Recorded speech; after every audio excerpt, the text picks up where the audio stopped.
Bismillahirrahmanirrahim. Ya, untuk Departemen Teknik Elektro dan Teknologi Informasi Fakultas Teknik Universitas Gadjah Mada atau biasa dikenal dengan DTT.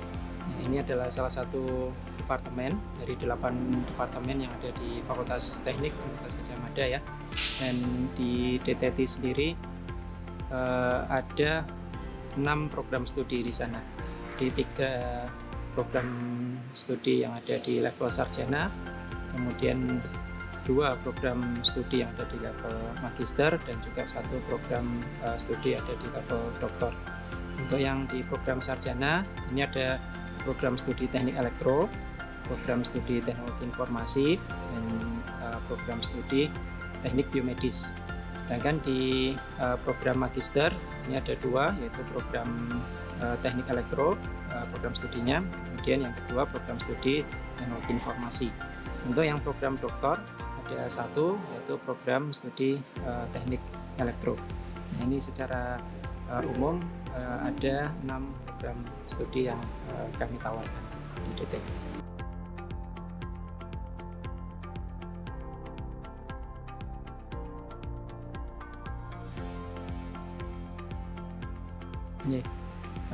Untuk 3 program studi yang ditawarkan ya di program sarjana, memang ada 3 di sini, program studi teknik elektro, program studi teknologi informasi, dan program studi teknik biomedis. Kalau dilihat dari sisi perbedaannya, ya jadi program studi teknik elektro ya ini lebih fokus ke ketenagaan ya. Jadi kalau mungkin ada yang tertarik masuk ke atau belajar tentang energi listrik atau ketenagaan, kemudian juga belajar tentang isyarat, teknik kendali, telekomunikasi, maka atau robotika ini masuk ke dalam teknik elektro secara spesifik. Kemudian untuk yang teknologi informasi ya seperti namanya juga sudah terlihat di sana ya, yang kira-kira nanti akan belajar tentang rekayasa perangkat lunak atau mungkin tentang sistem informasi atau teknologi informasi secara umum, ini bisa belajar atau masuk dalam teknologi informasi. Sedangkan teknik biomedis ini yang paling baru, jadi program studi yang paling muda. Sesuai dengan namanya, kalau di program studi ini lebih arahnya nanti menyelesaikan atau mungkin belajar tentang aplikasi teknik ya, teknik kalau di tempat kita ya teknik elektro, tetapi implementasinya untuk menyelesaikan problem di biomedis. Nah, jadi kalau awalnya itu teknik biomedis memang bagian dari teknik elektro, tapi karena lebih spesifik dan juga lebih cakupannya sekarang sudah semakin banyak, maka ini dibuat berdiri sendiri. Jadi teknik elektro atau mungkin teknik informasi yang aplikasinya khusus untuk biomedis, maka bisa masuk ke teknik biomedis.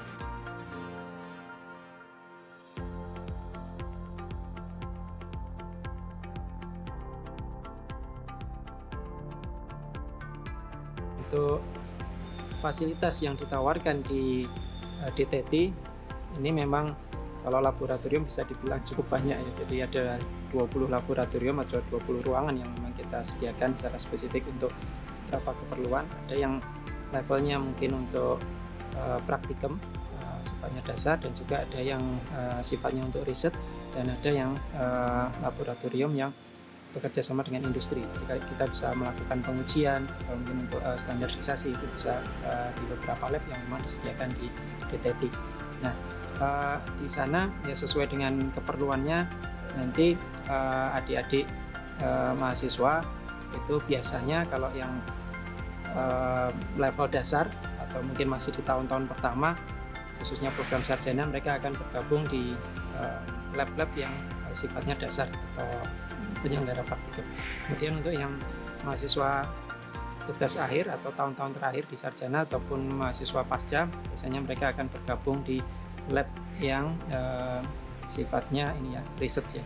Dan di sana ada peralatan-peralatan riset juga yang disediakan, dan nanti bisa diakses juga kalau memang sudah saatnya bisa melakukan penelitian, nanti bisa diakses sesuai dengan waktu yang sudah ditentukan. Dan untuk industri, bagi yang nanti mungkin kaitan topik penelitiannya terkait dengan industri itu bisa bergabung di lab-lab industri juga. Nanti ada topik-topik yang ditawarkan industri itu diselesaikan di lab-lab yang sifatnya lab industri.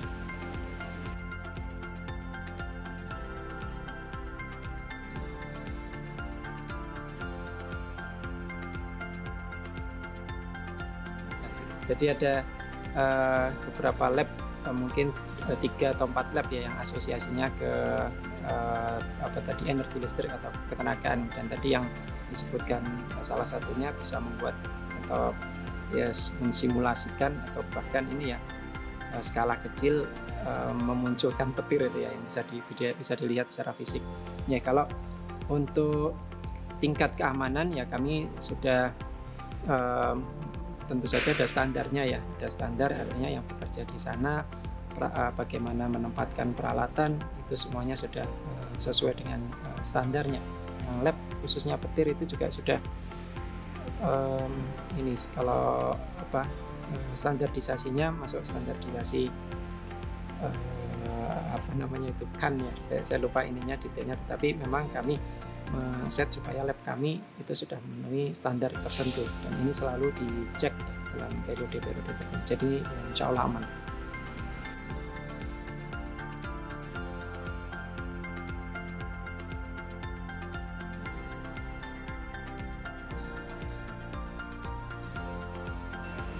Oke, baik. Untuk adik-adik yang di SMA mungkin yang saat ini sedang bingung mencari atau mungkin sudah mempunyai perencanaan untuk bisa bergabung yang kira-kira ilmunya cocok, menarik minat khususnya di bidang teknik elektro ya. Teknik elektro ini dimanapun ada karena semua mesti melibatkan listrik, jadi sangat fleksibel, dan juga teknologi informasi ini apalagi zamannya sekarang semua peralatan IoT kemudian juga AI masuk. Nah ini teknik elektro dan teknologi informasi ini hampir di semua bidang masuk ya. Maka kalau memang mau belajar lebih detail, lebih dalam, menguasai, bisa bergabung di 2 prodi ini ya, di teknik elektro ataupun di teknologi informasi.